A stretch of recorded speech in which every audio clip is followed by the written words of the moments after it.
Hello friends, welcome to ஷைனீஸ் சமையல். இன்றைக்கி நம்ம சுவையான கேரட் அல்வா சர்க்கரை இல்லாமல் வெல்லம் பயன்படுத்தி எப்படி பண்ணுறதுன்னு தான் பார்க்க போகிறோம். இதுக்கு கம்மியான இன்க்ரீடியன்ட்ஸ் தான் தேவைப்படும். இதை நம்ம வீட்டிலையே எப்படி சுலபமாக பண்ணுறதுன்னு பார்க்கலாம். வீடியோக்குள்ளே போக முன்னாடி நம்ம சேனலை சப்ஸ்கிரைப் பண்ணி சப்போர்ட் பண்ண எல்லாருக்கும் நன்றி. சப்ஸ்கிரைப் பண்ணாதவங்க மறக்காமல் சப்ஸ்கிரைப் பண்ணிக்கோங்க. பக்கத்தில் இருக்க பெல் பட்டனையும் கிளிக் பண்ணிக்கோங்க. அப்போ தான் நான் அடுத்தடுத்து போடுற வீடியோஸை நீங்கள் தவறாமல் பார்க்க முடியும். கேரட் அல்வா பண்ணுறதுக்கு நமக்கு ரொம்ப கம்மியான இன்க்ரீடியன்ட்ஸ் தான் தேவைப்படும். கேரட், நெய், பால், ஏலக்காய், முந்திரி, திராட்சை இதெல்லாம் தான் நமக்கு தேவைப்படும்.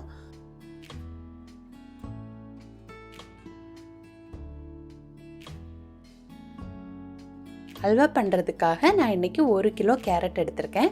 நம்ம 1 கிலோ கேரட் எடுத்தால் தான் கொஞ்சம் அதிகமாக கிடைக்கும், இல்லைனா ரொம்ப கம்மியாக இருக்கும். அதனால் மினிமம் 1 கிலோ எடுத்துக்கோங்க. இப்போ இதை நல்லா கழுவி எடுத்திருக்கேன்.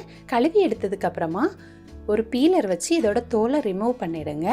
இந்த மாதிரி நம்ம எல்லா கேரட்டையும் க்ளீன் பண்ணி எடுத்து வச்சுக்கணும்.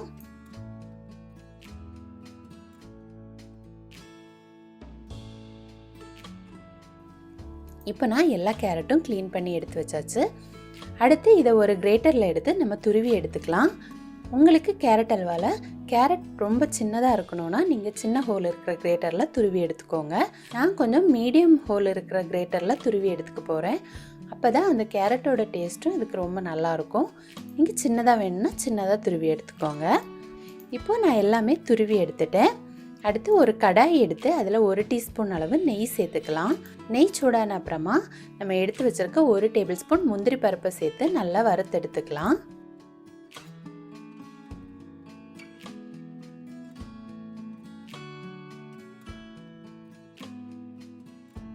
முந்திரி பருப்பை வறுத்து எடுத்ததுக்கு அப்புறமா 1 டேபிள் ஸ்பூன் உலர் திராட்சையும் எடுத்து நம்ம வறுத்து வச்சுக்கலாம்.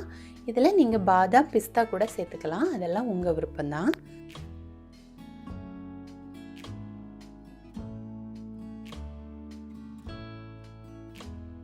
இப்போ இதையும் எடுத்து வச்சாச்சு.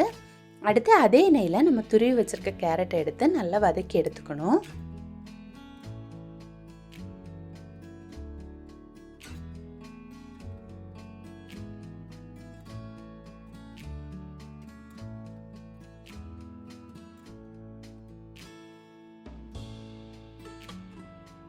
இப்போ கேரட்டோட கலரெல்லாம் மாறி வந்தாச்சு. அடுத்து நான் 1 கிலோ கேரட்டுக்கு 300 ml பால் எடுத்திருக்கேன். 300 ml கரெக்டாக இருக்கும். நம்ம இந்த கேரட்டெல்லாம் மூழ்கிற அளவுக்கு பால் சேர்த்தா போதும். இப்போ இந்த பாலையும் சேர்த்து நம்ம நல்லா வேக வச்சு எடுத்துக்கலாம். இப்போ இதை மூடி போட்டு ஒரு 10 நிமிஷம் நல்லா வேக வச்சு எடுத்துக்கலாம். பாருங்கள், நல்லா கொதிச்சு வந்திருக்கு. நீங்கள் குக்கரில் போட்டால் ரொம்ப சீக்கிரமாக வெந்து கிடைக்கும். அடுத்து இந்த கேரட் இந்த பாலெல்லாம் அப்சர்வ் பண்ணி நல்லா திக்காகி வரும். அந்த அளவுக்கு நம்ம இதை நல்லா வேக வச்சு எடுத்துக்கணும். இப்போ இதில் நான் 1 டீஸ்பூன் அளவு ஏலக்காய் எடுத்து அதை நல்லா தட்டி சேர்த்துருக்கேன். இப்போவே சேர்த்துக்கோங்க, அப்போ அந்த ஏலக்காயோட ஃப்ளேவரும் இதில் நல்லா இறங்கிக்கும். அடுத்து ஒரு பிஞ்சளவு உப்பு சேர்த்துருக்கேன். அடுத்து இதெல்லாம் மிக்ஸ் பண்ணி இந்த பாலெல்லாம் நல்லா வற்றி வர்றது வரைக்கும் நம்ம நல்லா வேக வச்சு எடுத்துக்கணும். இப்போ பாருங்கள், கேரட் நல்லா சாஃப்டாக வந்திருக்கு. இந்த டைம் நம்ம வெல்லம் சேர்த்துக்கலாம். நான் 1 கிலோ கேரட்டுக்கு 1 கப் துருவிய வெல்லம் எடுத்திருக்கேன். இனிப்பு உங்களோட தேவையை பொறுத்து நீங்கள் சேர்த்துக்கலாம். ஆனால் 1 கப் கரெக்டாக இருக்கும். இப்போ இதில் கொஞ்சமாக தண்ணி சேர்த்து இதை நல்லா வடிகட்டி எடுத்துக்கணும். அப்போ தான் அதில் இருக்க சின்ன கல் தூசி எல்லாமே தனியாக வந்துடும். இப்போ சூப்பராக வடிகட்டி எடுத்து வச்சாச்சு. நம்ம இதையும் இந்த கேரட் கூட சேர்த்துக்கலாம்.